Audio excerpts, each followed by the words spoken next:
that the next 5 billion people who come online will actually be accessing the internet, not via a PC or by a laptop. It's going to be via the mobile. This notion of the Internet of Things or the Internet of Everything is going to include wearable devices. What an amazing time that we actually live in. That is going to change and reshape the way that we engage with society and with industry. Amit also talked about Android. Now, I was there the day that it launched. For those of you that remember the G1, remember the G1? It was horrific. It didn't really work very well. You needed like an extra kind of thumb and a finger to kind of push it out. I was with a very well-known FTSE 100 CIO, and we were in a meeting, and it was just launched, and I walked in, I said, yeah, we've just launched this new operating system. And he said, yeah, do you know what? I don't think this is going to take off, because iOS is sexy, and BlackBerry have got this enterprise market completely sewn up. And I said, yeah, you're right, but I'll tell you what we will do. We're going to try fast, and if we fail on it, we'll also fail fast. Winding forward, 900 million activations, 1.5 million of those a day, it is genuinely astounding. Not just in totality, but in the time itself. In only 4.5 years, all of us as consumers, and now increasingly enterprise users, are starting to change the way that we behave. I think we would all agree it's not just change, but the accelerating pace of change that continues to take us all by surprise. But what's the opportunity? So what? What does this actually mean for us in industry? Yes, there is technical benefit. I mean, if I wind back 5 or 6 years ago, companies that came to speak to us said, look, I need help financially. We need to kind of cut our operating cost. And we did so by 30, 50, 70%. Then we moved up to the business layer, optimizing, creating new business processes to change the way that people actually work. But now we've actually reached another point, and I've seen this personally over the course of the last 18 to 24 months. And that is organizations who are looking to effect a cultural transformation, cultural change in their organization.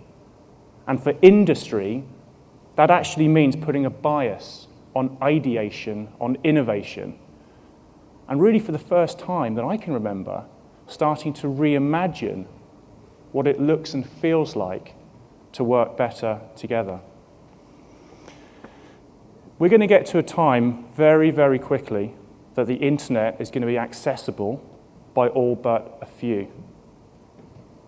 The notion of the democratization of IT, putting information and IT into the hands of everyone.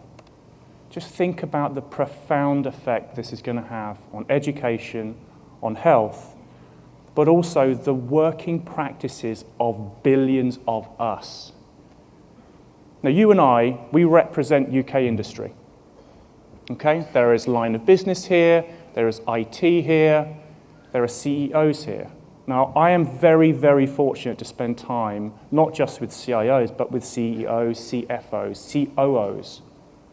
And we talk about the next 3 to 5 years.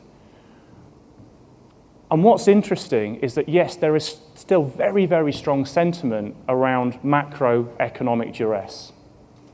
And we've been suffering under that for several years. But there is something that has become as an acute challenge for industry. And that is the ability to secure the long-term relevancy of their company.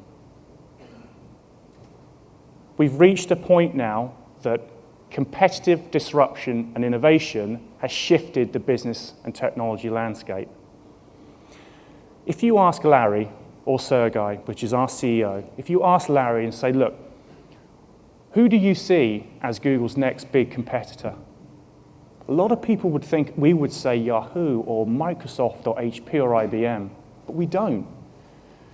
We actually think it's the next guy or girl in school or at university, maybe working in a garage. And there's a really big difference between when Google was founded 14 years ago, because Larry and Sergey actually had to go and beg, borrow, and steal servers to put into their garage. Nowadays, all you need is a device, a browser, and a credit card, And you're accessing supercomputers now billable in a sub-hour basis. So I picked one example, which is the S&P. So I'm sure you're all familiar with the Standard & Poor's. It was a financial index formed back in 1957. It's really the bellwether of the US economy. And it used to take 75 years for a company to reach the size and scale to get into the S&P 500. 10 years ago, it was 25 years. Now, it's only 10 years. And that competitive disruption is what is at front of mind of many CEOs that I'm fortunate to spend time with. I think we would all agree that big is not better anymore. A company's ability to take advantage of the trends that Amit's introduced, we all know about cloud, mobile, and social. A company's ability to take advantage of those trends also enables them to fragment the existing value chain of so-called existing industry incumbents. You've only got to look at Blockbuster, LoveFilm, and Netflix. LoveFilm and Netflix have got two totally different distribution models, yet they have decimated the core business process of a household name. So I'm going to turn my attention to now our customer's voice. Before I do, the high level. Those companies that take advantage of those trends will do so to the disadvantage of their competitors. And pace, speed, agility is absolutely at that core. And those companies that look at cultural transformation and use innovation as the fuel will also outpace their industry and competitive marketplace.